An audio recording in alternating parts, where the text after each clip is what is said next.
Crônicas capítulo 13, a arca depositada na casa de Obed-edom.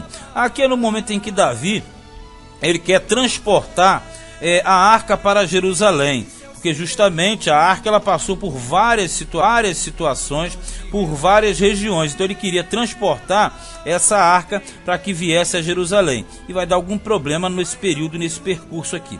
13:1 diz: e teve Davi conselho com os capitães dos milhares, dos centos e com todos os príncipes, e disse Davi a toda a congregação de Israel: se bem vos parece, e se vem isso do Senhor, nosso Deus, enviemos depressa mensageiros a todos os nossos outros irmãos em todas as terras de Israel, e aos sacerdotes e aos levitas, com eles nas cidades e nos seus arrabaldes, quer dizer, arredores, para que se ajuntem conosco, e tornemos a trazer para nós a arca do nosso Deus, porque não a buscamos nos dias de Saul. Tipo, na época de Saul, a arca de Deus, o tabernáculo ficou largado, até porque nós sabemos que Saul não foi um rei, um líder que centralizava as coisas no Senhor. Já Davi é o contrário. Então ele está falando para trazer de volta a arca para próximo do rei. 4.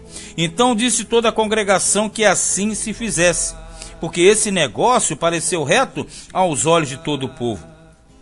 Ajuntou, pois, Davi a todo Israel, desde Sió, do Egito, até chegar a Ramate, para trazer a arca de Deus de Kiriat Jearim. Vamos entender aqui. Nessa ocasião, a arca estava em Kiriat Jearim. Então ele quer trazê-la para Jerusalém. O que acontece aqui é que justamente esse percurso vai ser traçado de uma forma que é errada. Porque Davi aqui, no caso, ele já estava reinando sobre todo Israel.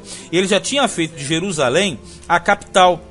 Então ele quer transportar essa arca, só que a forma que ela vai ser transportada vai ser errada. E aqui quando fala desde Siora, do Egito até chegar a Ramate, está se referindo à localização, que é aquele circuito que você pega desde baixo, que vai do final do Egito até lá em cima, porque quando você fala de Sió, é na parte sul. Quando você fala de Ramate, é lá em cima na Síria, é chamado de Síria Meridional, lá em cima do mapa. Então, na verdade, Davi, ele já estava dominando toda essa circunferência, todo esse espaço.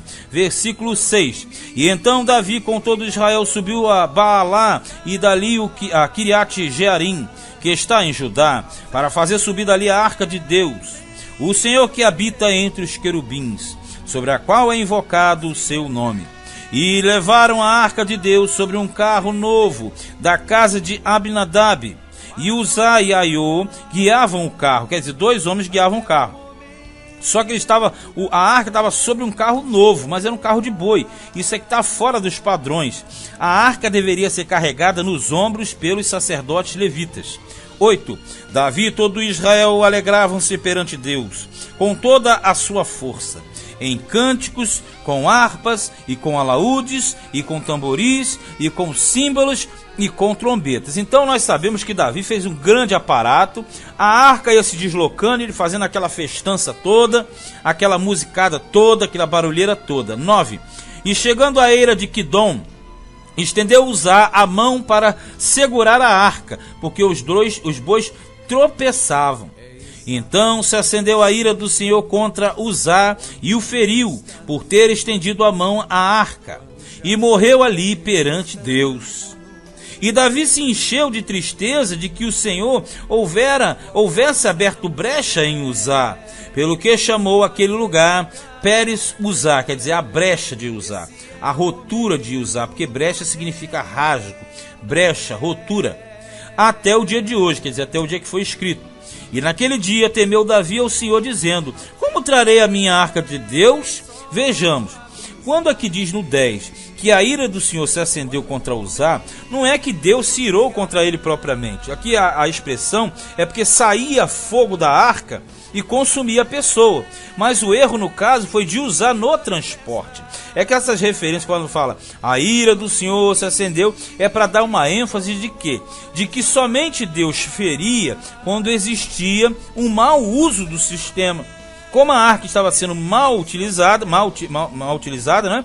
Então, na verdade, Ele sofreu a consequência, como aconteceu com Nadab e Abiú lá no início, lá em Levítico capítulo 10. Então aqui foi uma medida arbitrária, ele fez de forma errada e automaticamente sofreu as consequências. E aí Davi chama o nome do lugar Pérez Uzá, quer dizer, a brecha de Uzá, o rasgo de Uzá, e ele disse: como é que eu vou fazer para essa arca vir para mim?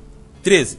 Pelo que Davi não trouxe a arca a si, a cidade de Davi, porém a fez retirar a casa de Obed-edom, o geteu. Detalhe, quando diz que ele é geteu, o geteu, ele era filisteu, ele era de outra linhagem.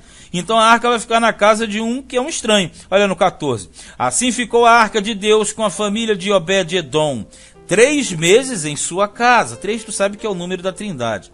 E o Senhor abençoou a casa de Obed-edom e tudo quanto tinha. E aí o Obed-edom prosperou pela presença da arca. Quer dizer, a mesma arca que queimou lá o sujeito sacerdote que carregava, é a mesma arca que vai prosperar na casa de Obed-edom, que era um estrangeiro. E aí, como é que fica isso aí? A questão é que quando se usava da forma correta, Deus abençoava. Quando se usava da forma incorreta, aí você automaticamente trazia sobre si uma punição, algo que era danoso contra a própria pessoa que tem a natureza humana, a natureza fraca. Mas esse daqui foi justamente 1 Crônicas, capítulo 13.